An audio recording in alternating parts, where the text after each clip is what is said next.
Feeling mo ba parang bang may kulang sa iyong buhay? Or do you feel something lacking in your life? Do you feel incomplete right now? Alam mo ba, no? It can be sad, it can be bad, but it can be also a blessing in disguise. Sirs, I think that today, God Person you love, kapatid, meron ka na bang will prepare us in God's share it special. so that others may be inspired too?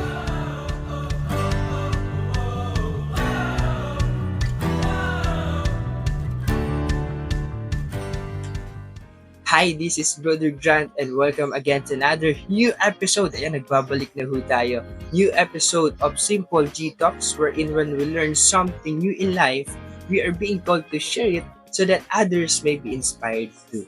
So going back to the question, are you feeling that there is something that you lack right now? Feeling mo ba parang bang may kulang pa sa iyong buhay sa mga sandaling ito? Or feeling mo ngayong araw parang meron pang kulang sa iyong buhay?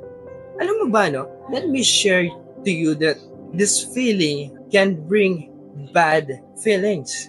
Pwedeng maging malungkot ka sa kalagayan na iniisip mo na merong pagkukulang o merong pang kulang sa iyong buhay. But actually, looking in another perspective, ano bang pwede siya maging blessing? Here's why.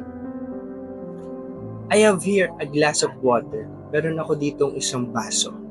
Pag pumunta ako sa isang restaurant at humingi ako sa isang waiter ng tubig, bibigyan ba ako o hindi?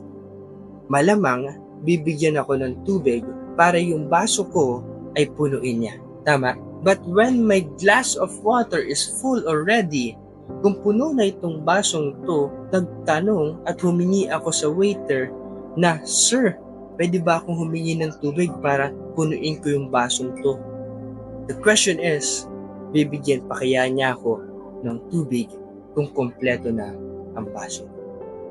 My dear friends, what I'm telling to you right now is that whenever you feel that there is something that you lack, whenever na nararamdaman mo na meron pang kulang sa iyong buhay, it can be bad, it can be sad, but actually, it can be good. Sa bagay mga kapatid, no, ayaw natin yung feeling na may kulang sa atin. Because the world tells us na dapat kumpleto ka, dapat walang kulang sa iyo, dapat you gain all the things, everything in this life. But brothers and sisters, when we recognize, when we acknowledge na meron pang kulang sa atin, na meron tayong pagkukulang, we're still open. Like this glass of water, we are still open for a water to be filled in our glass. Anong meaning nito? Friend, ibig sabihin nun, ina-acknowledge natin na meron pang kulang sa atin. And once we acknowledge na meron pang pagkukulang o meron kulang sa ating buhay, we also acknowledge that we have a God who will fill our glass in our life. Ibig sabihin, kapatid, you are still open. You are still open for something new. You are still open for something that you want to improve to. And you are still open for God's filling of water of blessings in your life. My dear friend, my one big message for you today is that there is more in having less. Yeah, friend, remember this thing. We fail because we still need to improve.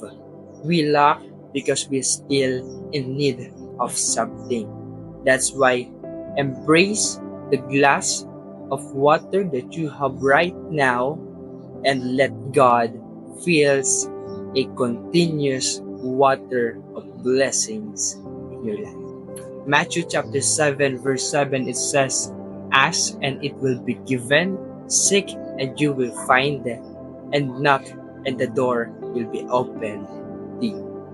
God bless, and I hope na meron tayong natutunan at na-inspire ngayong araw. Also, you can share this video in your friends, families, relatives, or kahit na kanino para ma-uplift at ma-motivate natin sila sa araw na ito.